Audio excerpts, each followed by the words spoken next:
ভারত বাদ দিচ্ছে, যা আন্তর্জাতিক আইনের লঙ্ঘন, এবং এটি দ্বিপাক্ষিক। অ্যাট দ্য সেম টাইম আন্তর্জাতিক অঙ্গনেও বিষয়টি আমাদেরকে রেইজ করতে হবে।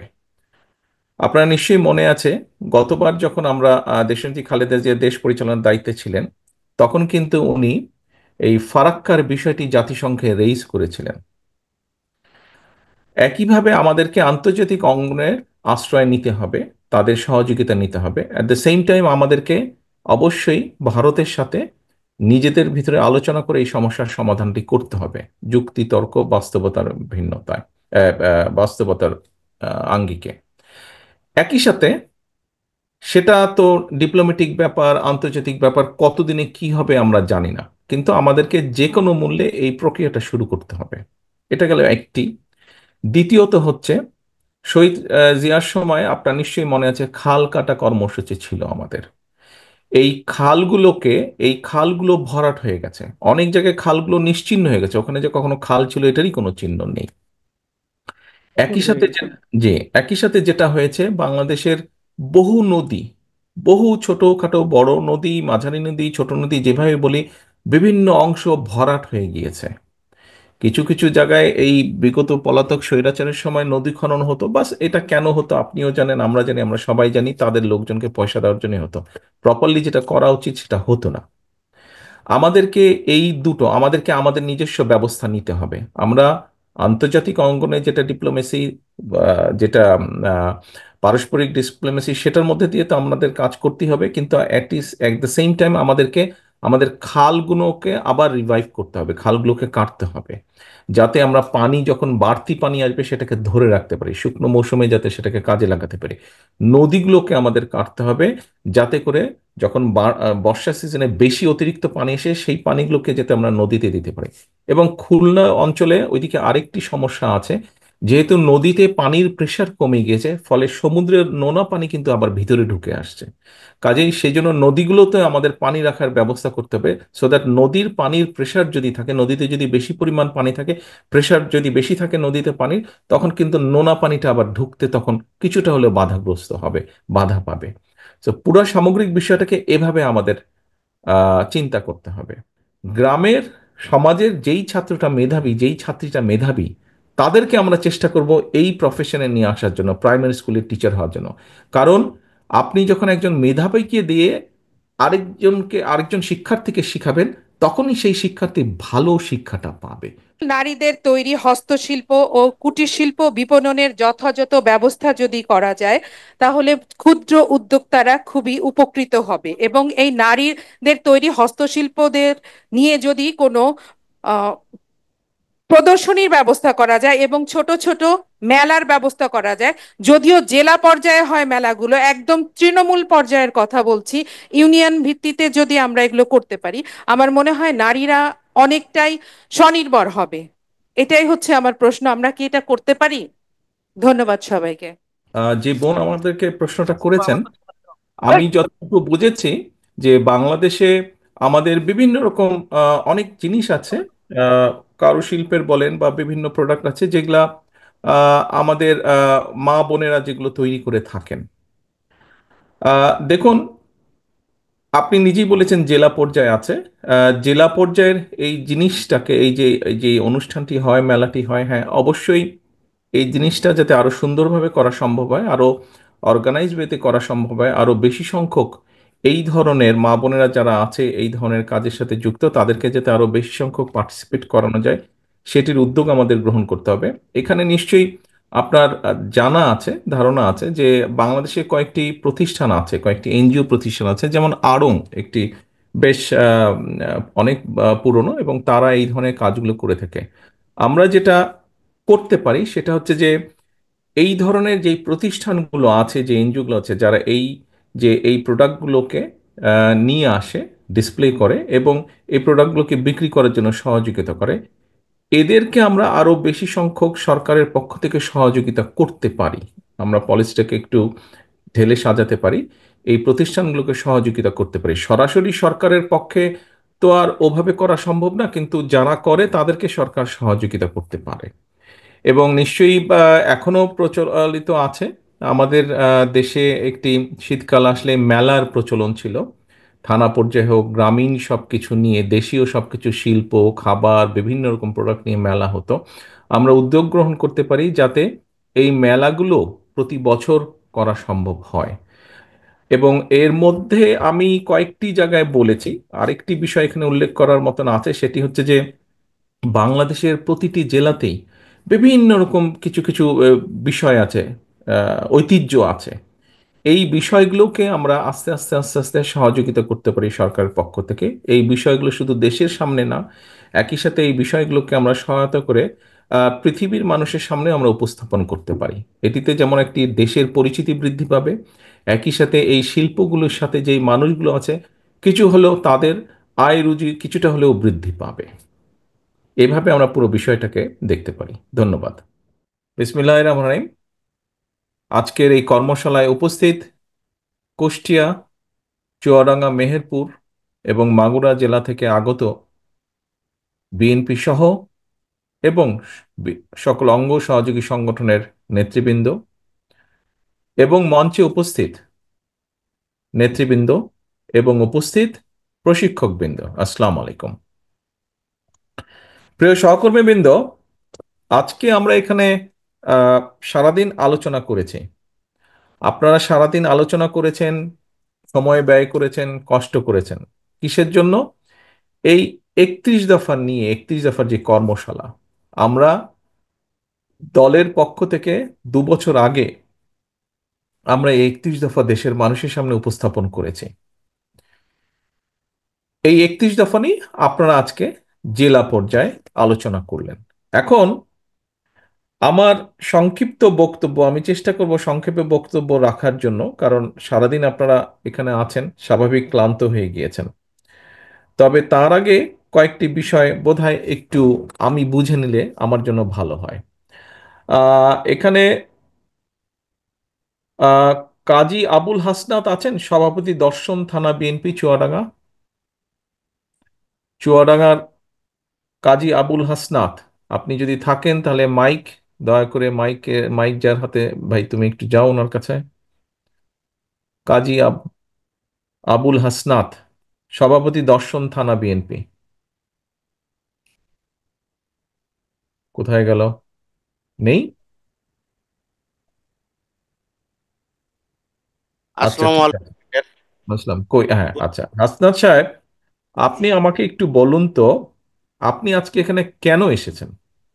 আমি এসেছি এই 19 দফা হ্যাঁ, যেনারা 21 দফা 31 দফা এই প্রশিক্ষণ যেনারা দেবেন ওনাদের মূল্যবান কথা শুনতে, এবং আমার সহযোদ্ধা যারা আছে আমার এই জেলায় সব থানায় এবং পৌরই, তারাও এসছে এই 31 দফা সকল মানুষ যারা অন্তত জাতীয়তাবাদে বিশ্বাস করে তাদের কানে যেন পৌঁছায়, প্রোগ্রাম করে থানা এবং ইউনিয়নে যেন পৌঁছানো হয়, এই জন্য এখানে এসেছি।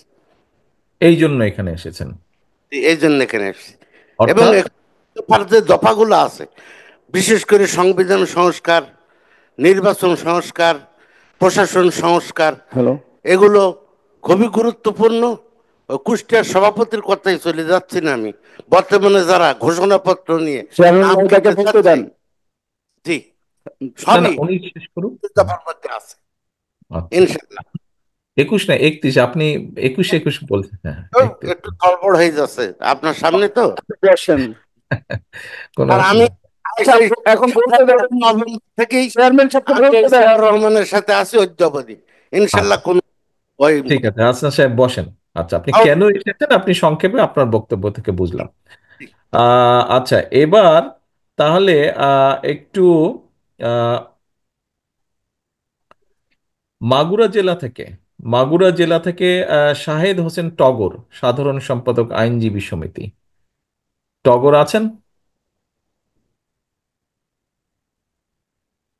টগর, আপনার কাছে আমার একটা প্রশ্ন। এই অনুষ্ঠানের কি কোনো দরকার ছিল? কারণ আমরা তো কেন্দ্র থেকে আপনাদেরকে যদি লিফলেট পাঠিয়ে দিতাম তাহলেই হতো, কিন্তু আজকে যে এই যে 6-7 ঘন্টা যে আপনারা থাকলেন অনুষ্ঠানে, এই অনুষ্ঠান, আপনি দাঁড়ান, আপনি দাঁড়ান, দৌড়াদৌড়ি করতে পারেন, আপনি যেখানে আছেন ওখানেই থাকেন, হ্যাঁ, আমরা সকলে দেখতে পাচ্ছি আপনাকে, ওখানেই থাকেন। তো এই অনুষ্ঠানের কি কোনো দরকার ছিল? যেভাবে আমরা আজকে অনুষ্ঠানটা কম বেশি চেষ্টা করেছি করার জন্য, কি দরকার ছিল বলেন তো? ভাই এরকম কেন তোমরা? মাইকটা একটু কাছে নিন, শুনতে পাচ্ছি না, অনেক দূরে তো আমি। ধন্যবাদ এবং কৃতজ্ঞতা জানাচ্ছি মাননীয় চেয়ারম্যান মহোদয়। অবশ্যই দরকার ছিল যে কেন? আপনার এবং আমার এই দলের দর্শন যে আমরা যদি জনগণ আমাদেরকে রাষ্ট্রীয় ক্ষমতায় রাষ্ট্র পরিচালনার সুযোগ প্রদান করেন, তাহলে আপনার যে 31 দফা 13 জুলাই 23 তারিখ 30 তারিখে আপনার নেতৃত্বে কেন্দ্রীয় বিএনপি এবং আমাদের দল যে 31 দফা প্রণয়ন করেছেন, এইটা জনগণের মাঝে তুলে ধরা এবং আমাদের যে পরিকল্পনা, আমরা কি করলে আমাদের যে অতীত, আমরা মানুষকে ক্ষমাশীল, আপনার যে নির্দেশনা, আপনার যে উদারতা, যে আমরা মানুষকে ক্ষমা করে দিয়েছি এবং আমরা সামনের দিকে আমরা যদি ক্ষমা আমাদের দায়িত্ব আমাকে আপনারা আমাকে টানাটানি করেন না, বিষয়টা আমি না, বিষয়টা হচ্ছে দল।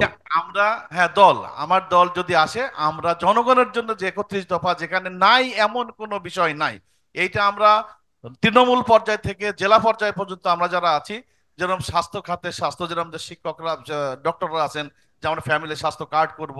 আমরা যদি আহ, আইন পেশায় দেখি, যে আমরা বিভিন্ন পেশায় যেহেতু আছি, যে আমরা আমাদের কাছে যারা আসেন, যে আমাদের 21টা দফার ভিতরে আমার টার্গেট এক একটা দফা নিয়ে আমি যদি ওনাদেরকে সম্পৃক্ততা করতে পারি, যে আমার নেতা এবং দলের এই নির্দেশ যে আমরা এভাবে আপনাদের কাছে ন্যায় বিচার নিশ্চিত হবে, শিক্ষা খাতে যারা উপবৃত্তি এবং যারা শিক্ষার মান উন্নয়ন করবে, সেই ভিতরে এই 31 দফার ভিতর আছে। এইগুলো আমাদের কাছে দলের যে ম্যানিফেস্টো, সেটা আমাদেরকে প্রচার করতে হবে। এই প্রশিক্ষণ দিয়ে আমি মনে করি যে আমি সহ আমার যারা নেতৃবৃন্দ এখানে আছেন সবাই, এটা আমরা সমস্ত তৃণমূল পর্যায় থেকে জেলা পর্যায়ে উপস্থাপন করার জন্য যথেষ্ট হবে বলে আমি মনে করি। ধন্যবাদ। টগর যেই কথাটা বলেছেন নেতৃবৃন্দ, আপনারা কি কম বেশি একমত তার সাথে? এখানে জি চারো জি। জন আছে, আপনারা কি মনে করেন টগর ঠিক বলেছে? ঠিক আছে, ধন্যবাদ। ধন্যবাদ আপনাদের সকলে। টগর, বসেন আপনি। ধন্যবাদ। আচ্ছা, এখন মেহেরপুর থেকে গাংনী উপজেলা সভাপতি রেজাউল হক, মোহাম্মদ রেজাউল হক আছেন কি? জি।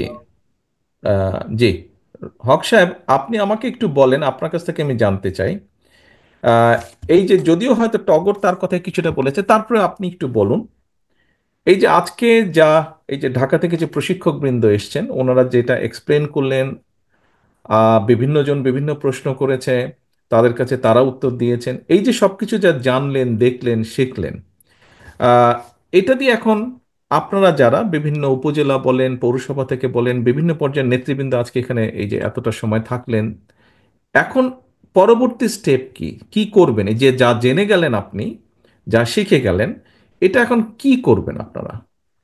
মাননীয় নেতা, আপনাকে ধন্যবাদ। কথা বলার সুযোগ আগে চেষ্টা করেছিলাম, কথা বলার সুযোগ হয় নাই। তো আপনি বলছেন আজকে 31 দফার আলোকে আমরা যে যে লিফলেট পেয়েছে, লিফলেট বিতরণ কাজ আমাদের প্রায় অর্ধলক্ষাধিক লিফলেট বিতরণ কাজটা অলরেডি জাভেদ মাসুদ মিল্টনের নেতৃত্বে আমরা কিন্তু অলরেডি সম্পন্ন করে ফেলেছি এবং কাজটা চলমান। এর মধ্যে দল পুনর্গঠনের কাজটিও চলছে, এর পাশাপাশি এই কাজটা আমরা চালিয়ে নিয়ে যাচ্ছি। আমরা আজকে এখানে এসে মানে ওটা দফাগুলি আছে, কিন্তু দফাগুলির বিশদ ব্যাখ্যা তো আমাদের কাছে নাই। এগুলি প্রশিক্ষক মহোদয় আমাদের কাছে যেভাবে বুঝ দিলেন, আমাদের বুঝের ঘাটতিটা দূর হয়ে গেল। আমরা আলাপ আলোচনার মাধ্যমে আমরা আরো বেশি আমাদের জ্ঞানটা সম্প্রসারিত হলো। আমাদের যার অধস্তন আছে বা স্বল্প শিক্ষিত মানুষ আছে, অর্ধ শিক্ষিত মানুষ আছে, তাদের কাছে যাতে বুঝটা পৌঁছাতে পারি, আজকের প্রশিক্ষণ থেকে আমরা উপকৃত হলাম। এই এই যে প্রশিক্ষণ লব্ধ জ্ঞান, যে অর্জনটাকে আমরা বিতরণ করবো আমার অধস্তন এলাকায়।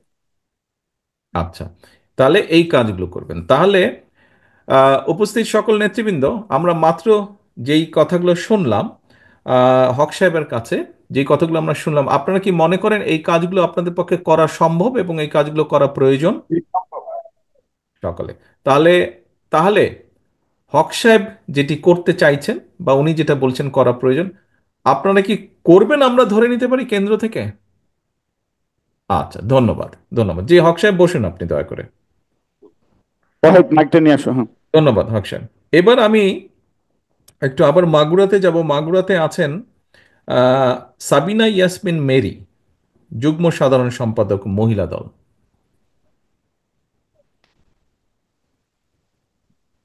আসসালামু আলাইকুম। জি, সালাম আলাইকুম। বোন, আপনি একটু আমাকে বলেন, যে এই যে এতক্ষণ আপনারা যে আলোচনা করলেন, বিভিন্ন জন কথা বলেছে 31 দফার আলোকে, এই বিষয়গুলো মানুষের কাছে যে পৌঁছে দেবেন, এটা কেন পৌঁছে দেওয়া প্রয়োজন বলে আপনি মনে করেন? এটা তো আমরা আমাদের দলের ব্যাপার, আমরা দলের একটা 31 দফা দিয়েছি, দলীয় নেতাকর্মীদেরকে আমরা জানালাম যে ভাই আমরা অনেক কাঠ খড় পুড়িয়ে অনেক সময় নষ্ট করে মাথা ঘামিয়ে আমরা এই 31 দফা তৈরি করেছি, কাজেই আপনারা যেহেতু দলের নেতাকর্মী আপনাদেরকে আমরা জানালাম একলা। কিন্তু এটা যে মানুষের কাছে পৌঁছে দেবার কথা এসেছে, কেন করবেন? এটা কি দরকার? এটা মানুষের কাছে রুট লেভেলে যে পৌঁছে দেওয়ার উদ্দেশ্যই যে আমাদের বিএনপিকে সামনে এগিয়ে নিয়ে আসতে হবে এবং ধানের শীষে যাতে ভোট আসে সেই জন্য আমরা যাই এটার তাদেরকে সাথে এক বোঝাবো। মিনিট, এটার সাথে এই ধানের শীষের ভোটের কি সম্পর্ক এই 31 দফার সাথে রে ভাই? না, 31 দফার যে মানে যে উদ্দেশ্যটা সেটা হচ্ছে আমার রুট লেভেলে যে তাদেরকে বোঝাইতে হবে যে কি। বুঝলো তারা, বুঝে তাদের লাভটা কি? বুঝলো, ঠিক আছে, বুঝলো, খুব আপনি বললেন টললেন, তারাও বুঝলো টুঝলো, লাভ কি তাদের? তারা বুঝলে কি যায় আসে তাদের? দেশ এবং জনগণের স্বার্থে তাদেরকে বোঝাইতে হবে। জনগণের কি সবাই তো স্বার্থ ভোট এখানে? দেবে, সবাই ভোট দেবে, এই জন্য দেশ। ভোট তো পরে ভাই, ভোট তো পরে দিবে জনগণ, আগে তো জনগণের স্বার্থ থাকতে হবে, তারপরে তো ভোট দিবে, নাহলে কেন ভোট দিবে? সবার স্বার্থের জন্যই যে আগে বোঝাইতে হবে যে আমাদের মাঝে এসে সে কি কারণে আমাদেরকে আমাদের মাঝে আসবেন এবং বিএনপিকে এগিয়ে নিয়ে যেতে যেতে হবে এই জন্যই। মানে জনগণের কি কোনো স্বার্থ আছে 31 দফার মধ্যে? 31 দফা বাস্তবায়ন করলে জনগণের লাভ হবে না ক্ষতি হবে? জনগণের লাভ হবে। লাভ হবে। লাভ শিওর হবে। আপনি? আপনি শিওর? জনগণ, বিএনপি ক্ষমতায় আসলে অবশ্যই জনগণ লাভ লাভ হবে। না না, বিএনপি ক্ষমতায় আসলে তো ঠিক আছে, না আপনি সরকারকে না আসলে তো আপনি একত্রিশ একত্রিশ দফা দফা করতে হবে। বাস্তবায়ন, 31 দফা যদি বাস্তবায়ন করতে পারি তাহলে জনগণের লাভ হবে। লাভ হবে। আচ্ছা, লাভ হবে। আমাদের এই বোনের সাথে আপনারা কেউ কি দ্বিমত পোষণ করেন? উনি যেটা বললো 31 দফা বাস্তবায়ন করলে জনগণের লাভ হবে, কেউ দ্বিমত পোষণ করেন? কে কে দ্বিমত পোষণ করেন হাত তুলেন তো ভাই। দ্বিমত পোষণ করেন কে কে? কেউ হাত তুলছে না। আচ্ছা, একমত পোষণ করেন কে কে? সকলে আপনারা একমত পোষণ। ধন্যবাদ, ধন্যবাদ, সকলে হাত নেওয়া। বোন বসেন আপনি। প্রিয় সহকর্মীবৃন্দ, আপনাদের ভিতর থেকে কয়েকজনের কাছ থেকে কয়েকটি বিষয় আমি জানতে চেয়েছি। বিষয়গুলো আপনারাও জানেন, তারপরেও কেন জানতে চেয়েছি? এই জন্য জানতে চেয়েছি যে আমি যে বক্তব্য রাখবো আসলে আপনাদের কথার মধ্যে আমার বক্তব্য হয়ে গিয়েছে। আপনাদের আমার কথার যেইগুলা বলবো, আপনারা যেই বক্তব্য, যেই 4-5 জনকে প্রশ্ন করেছি আমি, এর ভিতরে আমার সম্পূর্ণ বক্তব্য। দেখুন, আহ, আমরা এই 31 দফা কেন দিয়েছি? আপনাদের এই কাছে এই বইটি সবার কাছে আছে, এই ছোট বইটি প্রত্যেকের কাছে আপনারা পেয়েছেন। দেখুন, এখানে লেখা আছে রাষ্ট্র কাঠামো মেরামত। বাবু একটু আগে, আমাদের চুয়াডাঙ্গার বাবু একটু আগে একটা কথা বলেছে, কেন মেরামতের প্রয়োজন হয়। একটি বিষয় মেরামতের তখনই প্রয়োজন হয় যখন জিনিসটি ভেঙে যায়, জিনিসটির মধ্যে গাফিলতি, জিনিসটির মধ্যে কোনো সমস্যা আছে, তখনই এটিকে মেরামত করতে হয়। ইয়েস, গত 15 বছরে যারা অস্ত্রের জোরে ক্ষমতা দখল করে রেখেছিল, যারা জনগণের অভ্যুত্থানের কারণে 5 তারিখে পালিয়ে গিয়েছে এই দেশ থেকে, তারা দেশটাকে ভেঙে চুরে দিয়েছে। আপনি শিক্ষা ব্যবস্থা নিয়ে আপনারা আলোচনা করেছেন, কেন আলোচনা করেছেন? বিকজ আপনারা দেখছেন শিক্ষা ব্যবস্থার কি অবস্থা। আপনারা কৃষি নিয়ে আলোচনা করেছেন, দেখছেন কৃষির কি অবস্থা। আপনারা স্বাস্থ্য নিয়ে আলাপ করছেন, দেখছেন স্বাস্থ্যের কি অবস্থা। সব ভেঙে চুরে গুড়িয়ে দিয়েছে, নষ্ট করে দিয়েছে। এখন এগুলো আমাদেরকে রাষ্ট্র মেরামত করতে হবে। এখানে আরেকজন বক্তা, খুব সম্ভব আমাদের কুষ্টিয়ার আহ্বায়ক সাহেব বোধহয় বলেছেন যে এই যে সংস্কার প্রস্তাব এখন অনেকেই দিচ্ছে, অনেকেই বলছে, যারাই বর্তমানে গত 2 মাস 3 মাস 6 মাস এর ভিতরে যারা সংস্কারের কথা বলেছেন, তাদের প্রত্যেকটি মানুষকে, প্রত্যেকটি সংগঠনকে আমি এবং আমি মনে করি আমাদের সকলের ধন্যবাদ দেওয়া উচিত। কেন দেওয়া উচিত? বিএনপির বাইরে যারা বলছেন বা আমাদের সাথে যারা আন্দোলন করেছে, সেই দলগুলোর বাইরে যে সকল ব্যক্তি বা সংগঠন, এমন সরকারও এই যে অন্তর্বর্তীকালীন সংস্কারের কথা বলছে, প্রত্যেককে আমাদের ধন্যবাদ দেওয়া উচিত। কারণ এই সংস্কারের কথা আমরা 2 বছর আগে বলেছি। তারও আগে 2017 সালে দেশনেত্রী খালেদা জিয়া ভিশন 2030-তে বলেছেন অর্থাৎ বিএনপি যে প্রকৃতভাবেই দেশ এবং দেশের মানুষকে নিয়ে ভাবে, প্রতিবার বিএনপি সেটা প্রমাণ করেছে। এবং শেষ 2 বছর আগে যখন এই পলাতক স্বৈরাচার এরা যখন অস্ত্রের জোরে ক্ষমতা দখল করে বসেছিল, অস্ত্রের জোরে মানুষকে ভয় ভীতি দাবিয়ে ক্ষমতা বসেছিল, আমরা জানতাম স্বৈরাচারের পতন হবে।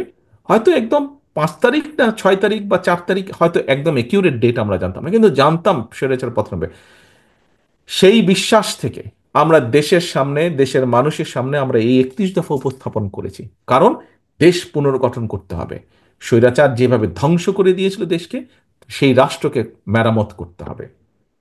সেই জন্য আমি সকলকে, দলের পক্ষ থেকে আমরা সকলে মিলে সেই ব্যক্তিদের ধন্যবাদ জানাই। দেখুন, 31 দফাতে আমরা যা যা বলেছি, যা যা বলেছি কম বেশি কিন্তু এখন আমরা পত্রপত্রিকায় দেখি সংস্কার যে কমিশন করেছে, সরকার যে কমিশন করেছে, সেই কমিশন যেসব যেসব বিষয়ের জমা দিয়েছে রিপোর্ট, কম বেশি আমাদের কথায়। স্বাভাবিক, তারা একটু, সরকার তো একটু এদিক ওদিক বলতে চাইবেই তারা, কিন্তু মূল বিষয় আমাদের বাইরে তারা যেতে পারছে না। মূল বিষয় তারা আমাদের বাইরে যেতে পারছে না। আমরা বলেছি, কারণ আমরা চিন্তাই করে দেশ নিয়ে, দেশের মানুষকে নিয়ে। এখন রাজনৈতিক দল হিসাবে, রাজনৈতিক দলের কর্মী হিসাবে, নেতা হিসাবে, এই যে আপনারা আজকে এখানে এসেছেন, আমার কেন জানি মনে হয় আপনারা যখন এসেছেন এখানে আসার সময়, গতকাল বা আজকে আপনারা আসার সময়, সবাই না হলে অনেকেই হয়তো একটি পরিস্থিতিতে পড়েছেন। কি সেই পরিস্থিতি? আপনাদের পরিবারের কেউ, আত্মীয় স্বজন কেউ, বন্ধু বান্ধব বা পরিচিত কেউ যাবা, আপনি যখন এখানে আসছেন তার আগে হয়তো আপনাকে বলেছে, এই তুমি সুযোগ পেলে ভাই এই প্রশ্নটা জিজ্ঞেস করো বা এই কথাটা বলো। নিশ্চয়ই অনেকের এরকম হয়েছে, হয়েছে না? এই যে আমি দেখতে পাচ্ছি মাগুরায় এক মাথা নাড়ছে বেশ কয়েকজন। আচ্ছা, এই যারা আপনাদেরকে বলেছে তাদের মধ্যে কেউ হয়তো রাজনীতি করে অথবা কেউ হয়তো করে না, সাধারণ মানুষ, ব্যবসা বাণিজ্য, চাকরি বাকরি এরকম করে, এরকম মানুষ। কেন তারা আপনাদেরকে এই কথাটি বলেছে? আপনি বিএনপির একজন নেতা হিসেবে এই 31 দফার অনুষ্ঠানে আসছেন, আপনি কর্মশালায় আসছেন, আপনাকে সে বলেছে তুমি আমার এই কথাটা পারলে বলো বা এই প্রশ্নটি পারলে তুলো। কারণ এই মানুষগুলো বিশ্বাস করে, শুধু এই মানুষগুলো, দেশের বৃহৎ একটি অংশের মানুষ বিশ্বাস করে, যদি ভালো কিছু সম্ভব হয়, ইনশাল্লাহ বিএনপি এই দেশের জন্য ভালো কিছু করতে পারবে। এটি মানুষের বিশ্বাস আছে, সেই জন্যই আপনাকে এই কথাটি বলেছে। এবং আবার আরেকটি ব্যাপার বাস্তব এবং সত্য, কি সেটি? আজকে আপনারা যেই প্রশ্নগুলো আমাদেরকে এখানে করেছেন, আমাকে করেছেন, প্রশিক্ষক বৃন্দকে করেছেন, এই প্রশ্নগুলো সবগুলো যে আপনার মনের মধ্যে ছিল তা না। আপনারা যখন দলীয় কার্যে বিভিন্ন জায়গায় গিয়েছেন, আপনাদেরকে সাধারণ মানুষ, যাকে আপনি চেনেন না, এরকম অনেক সাধারণ মানুষ আপনাদেরকে কিন্তু বিভিন্ন বিষয়ে বলেছে। আপনাদের এই প্রশ্ন যারা আমাকে করেছেন অথবা প্রশিক্ষক বিন্দুকে করেছেন, এই প্রশ্নগুলো কিন্তু দেশের সাধারণ মানুষের কাছ থেকে আপনারা পেয়েছেন। তাই নয় কি? তাই তো, কম বেশি তাই।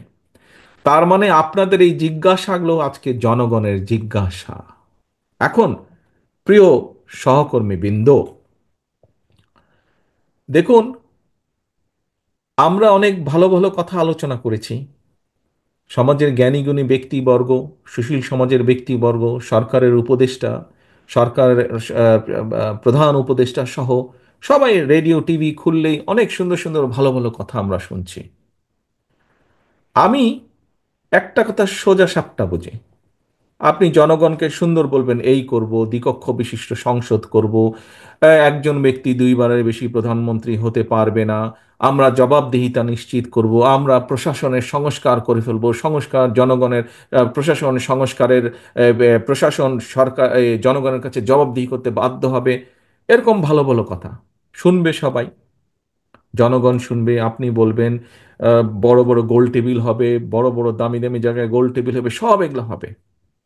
দিন শেষে তো পাবলিক জিজ্ঞেস করবে, বুঝলাম সব কথা, তুমি আমার দ্রব্যমূল্যের কি করবা?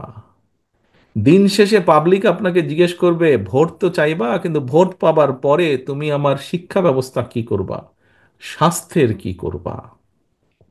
বুঝলাম ওই স্বৈরাচার গণতন্ত্র ধ্বংস করেছে, সব লুটপাট করে নিয়ে গিয়েছে, কিন্তু তুমি আমার কর্মসংস্থানের কি করবা, আমার বেকার সন্তান বা বেকার ভাইয়ের কর্মসংস্থানের কি করবা? এই কথাগুলো আসবে, আসবে না? জনগণ জানতে চাইবে না? এখন প্রিয় সহকর্মীবৃন্দ, আমাদেরকে সেইটাতে মনোযোগী হতে হবে। আমাদেরকে, হ্যাঁ, আমাদের পরিকল্পনা থাকবে, আমরা যেগুলা প্রয়োজন কথা সেগুলো আমরা বলবো এবং সেগুলো আমরা বাস্তবায়নও করব। কারণ আমাদের বক্তব্যগুলো দ্বিকক্ষ বলেন, বিভিন্ন সংস্কার বলেন, আমাদেরকে এগুলা বাস্তবায়ন করতে হবে। কারণ আমরা কমিট করছি, প্রতিজ্ঞা করছি জনগণের সামনে।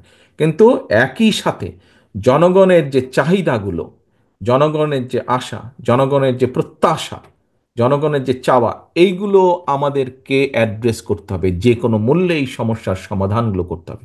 এই যে আপনারা কৃষি নিয়ে কথা বলেছেন, আপনারা স্বাস্থ্য নিয়ে কথা বলেছেন, জিজ্ঞাসা করেছেন, আপনারা শিক্ষা নিয়ে, প্রাইমারি শিক্ষা নিয়ে কথা বলেছেন, কেন করেছেন? জনগণের দাবি হচ্ছে এগুলা। দ্রব্য মূল্য নিয়ে কথা বলেছেন আপনারা, কেন বলেছেন? জনগণের দাবি এইগুলা। এবং প্রিয় সহকর্মীবৃন্দ, আমার গত 40 প্রায় 35 বছরের রাজনীতিতে আমার একটি অভিজ্ঞতা হয়েছে, সেই অভিজ্ঞতাটাই আপনাদের সামনে আমি তুলে ধরতে চাই। আমি মনে করি বিগত 15-16 বছর ধরে আমি বাধ্য হয়ে বিদেশে আছি, এই দেশে আছি। এই দেশে থাকার ফলে যেই অভিজ্ঞতা আমার হয়েছে, সেই অভিজ্ঞতার আলোকেও আমি আপনাদের সামনে তুলে ধরতে চাই। কি সেটি? আমরা যত যাই করি, আমরা যদি দেশে, সমাজে জবাবদিহিতা, নির্বাচনী ব্যবস্থাকে যদি আমরা তৈরি করতে না পারি, কোনোভাবেই আমরা কোনো সমস্যার সমাধান করতে পারবো না।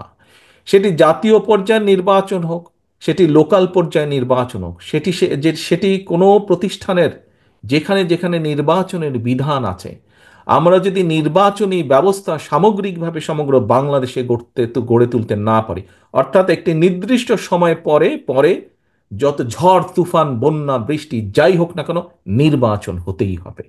নির্বাচন হতে হবে, এর কোনো বিকল্প নেই। এটি হতে হবে, এই ব্যবস্থাকে নিশ্চিত করতে হবে, এই ব্যবস্থাটাকে টেনে আমাদের নিয়ে যেতেই হবে, চালাতে হবেই আমাদের। কোনো কম্প্রোমাইজ নেই।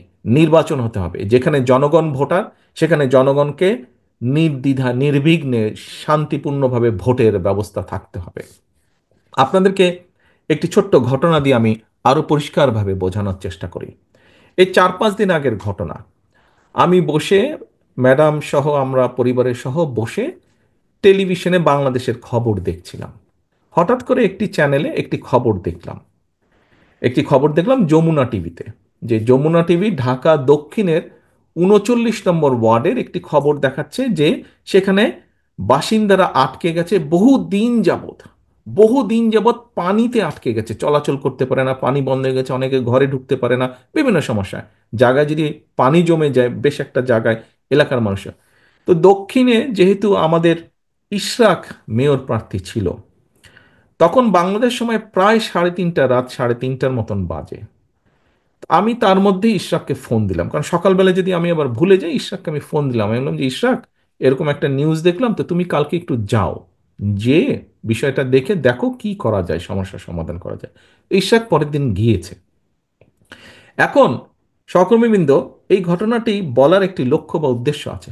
দেখুন, এই মুহূর্তে আমরা জানি যে ঢাকা শহরে বা যেখানেই হোক, যদি প্রকৃত জনপ্রতিনিধি থাকতো, প্রকৃত ওয়ার্ড কমিশনার থাকতো, প্রকৃত মেয়র থাকতো, যারা আসলেই জনগণের ভোটে নির্বাচিত, তাহলে আমাকে কিন্তু ফোন করার দরকার হতো না। আমি কিন্তু একজন মানুষ হিসেবে আমার পক্ষে সব, আমার আপনাদের কারো পক্ষে কিন্তু সব ফোন করে করে সমস্যার সমাধান করা সম্ভব না। এটিকে আমাদের একটি সিস্টেমে আনতে হবে। এই সমস্যা, জনগণের এই সমস্যার সমাধানকে একটি সিস্টেমের মধ্যে আনতে হবে। আজকে যদি প্রকৃত ওখানে একজন ওয়ার্ড কমিশনার থাকতো, যে কিনা সত্যিকারভাবে জনগণের ভোটে নির্বাচিত হতো, তাহলে কিন্তু আমার ফোন করার প্রয়োজন হতো না।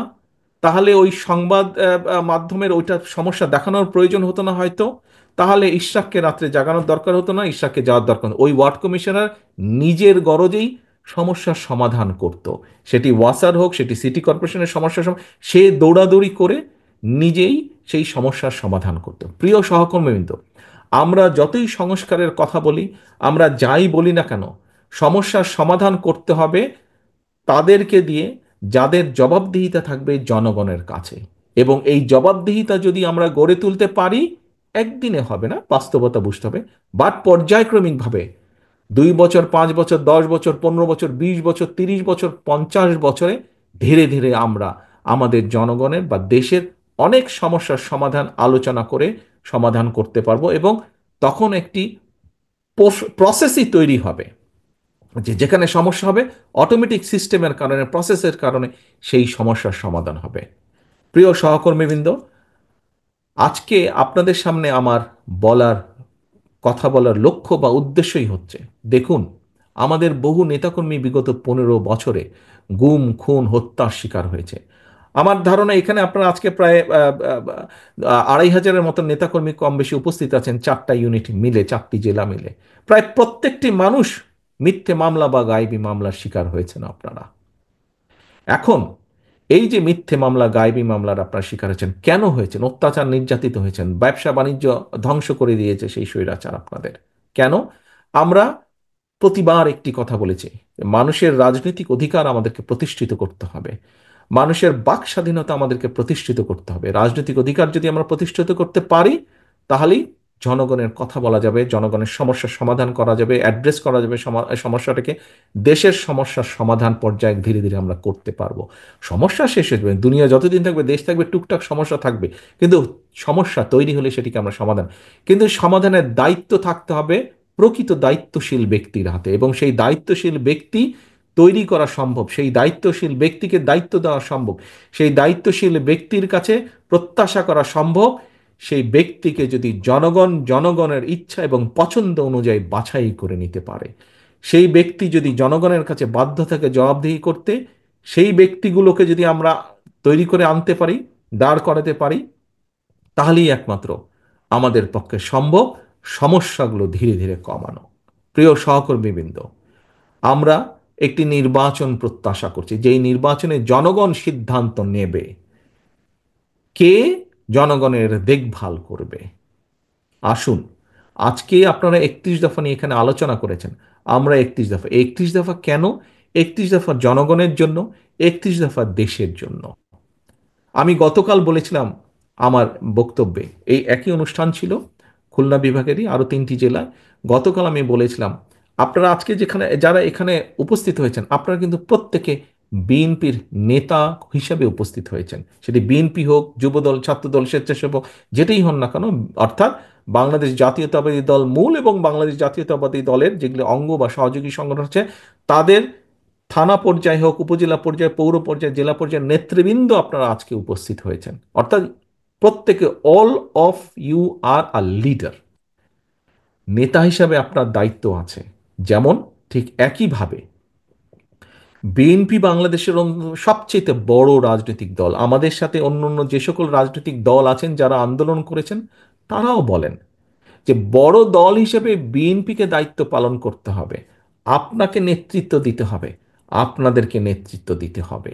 কিসের? এই 31 দফা বাস্তবায়নের। কিসের? জনগণের যে মৌলিক সমস্যা, দেশের যে মৌলিক সমস্যা, যে রাষ্ট্র মেরামত, সেই মেরামতের কারিগর আপনাদেরকে হতে হবে। মেরামতের মিস্ত্রি, টেকনিশিয়ান, যেটাই বলেন না কেন, আপনাদেরকে সেটি হতে হবে, এবং সেটির নেতৃত্ব আপনাদেরকে দিতে হবে। কাজেই সহকর্মীবৃন্দ, আমরা সকালে এখানে এসেছি, এখন সন্ধ্যা, মাগরিব পার হয়ে গিয়েছে, 7 ঘন্টা 8 ঘন্টা যাবৎ আপনারা এখানে বসে আছেন। আসুন, আজকে আমরা প্রত্যেকে এখানে প্রতিজ্ঞা করি, আমরা প্রতিজ্ঞা করি এখানে যে যে দায়িত্ব আমরা নিয়েছি, যে দায়িত্ব আমাদের উপরে জনগণ দিয়েছে বা দিতে যাচ্ছে, যে কথা আমরা জনগণকে বলেছি, যে প্রতিশ্রুতি আমরা জনগণকে দিয়েছি, সেটির নেতৃত্ব দেওয়ার মতন যোগ্যতা যাতে আমরা অর্জন করতে পারি, সেই তৌফিক যাতে আল্লাহ আমাদেরকে দেন, এবং সেইভাবে নিজেদেরকে প্রস্তুত করতে পারি। সেই শপথ আজকে আসেন এই অনুষ্ঠানে আমরা সেই শপথ গ্রহণ করি, সেই শপথ গ্রহণ করি, এবং আমাদের এই লক্ষ্য এবং এই উদ্দেশ্যকে 31 দফার মাধ্যমে জনগণের পাশে দাঁড়ানোর যে আমাদের শপথ, এই শপথকে লক্ষ্যভ্রষ্ট করার জন্য যদি কেউ এমন কোনো অন্যায় করে থাকে, তার বিরুদ্ধে প্রতিবাদ এবং প্রতিরোধ আমরা গড়ে তুলব। এই হোক আমাদের প্রতিজ্ঞা, এই হোক আমাদের শপথ। আসুন, আমাদের প্রত্যেকের শপথ হোক শহীদ জিয়ার সেই বাংলাদেশ গড়ে তোলা।